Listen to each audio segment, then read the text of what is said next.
ಕೇರಳ ರಾಜ್ಯ ಹಾಗೂ ಕೊಡಗು ಜಿಲ್ಲೆಯಲ್ಲಿ ಜಲಪ್ರಳಯದ ಹಿನ್ನೆಲೆಯಲ್ಲಿ ದಕ್ಷಿಣ ಕನ್ನಡ ಜಿಲ್ಲಾ ಖಾಜಿಯವರ ಕರೆಯ ಮೇರೆಗೆ ಸರಳ ರೀತಿಯಲ್ಲಿ ಹಬ್ಬಾಚರಣೆಗೆ ಮುಸ್ಲಿಂ ಬಾಂಧವರು ಮುಂದಾಗಿದ್ದಾರೆ. ಬಾವುಟಗುಡ್ಡೆ ಈದ್ಗಾ ಮಸೀದಿಯಲ್ಲಿ ದಕ್ಷಿಣ ಕನ್ನಡ ಜಿಲ್ಲಾ ಖಾಜಿ ಅಲ್ಹಾಜ್ ತ್ವಾಕ ಅಹಮದ್ ಮುಸ್ಲಿಯಾರ್ ನೇತೃತ್ವದಲ್ಲಿ ಈದ್ ಉಲ್ ಅಜಾ ಪ್ರಾರ್ಥನೆ ನಡೆಯಿತು. ಈದ್ ಸಂದೇಶ ಹಾಗೂ ಪ್ರವಚನ ನೀಡಿದ ಖಾಜಿಯವರು ಕೇರಳ ಹಾಗೂ ಕೊಡಗು ಪ್ರವಾಹ ಸಂತ್ರಸ್ತರಿಗೆ ನೆರವಾಗಲು ಕರೆ ನೀಡಿದರು.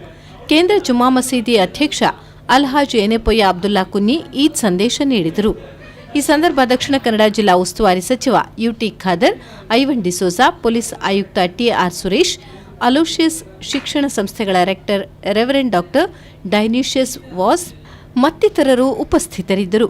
ದಕ್ಷಿಣ ಕನ್ನಡ ಜಿಲ್ಲೆಯ ಎಲ್ಲಾ ಮಸೀದಿಗಳಲ್ಲೂ ವಿಶೇಷ ನಮಾಜ್ನೊಂದಿಗೆ ಮುಸ್ಲಿಂ ಬಾಂಧವರು ಬಕ್ರೀದ್ ಆಚರಣೆಯಲ್ಲಿ ತೊಡಗಿಕೊಂಡಿದ್ದಾರೆ.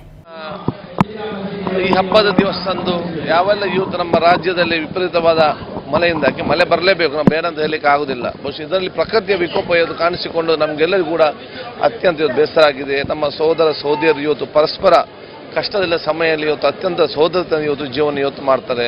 ಅವರ ಕಷ್ಟಗಳೆಲ್ಲ ದೂರವಾಗಿ ಅವರ ಸಂತೋಷ ಜೀವನವನ್ನು ಅವರ ಕುಟುಂಬಸ್ಥರ ಪಾಲ್ಗೊಂಡ ವಿಚಾರ ಇವತ್ತು ಆಗಲಿ.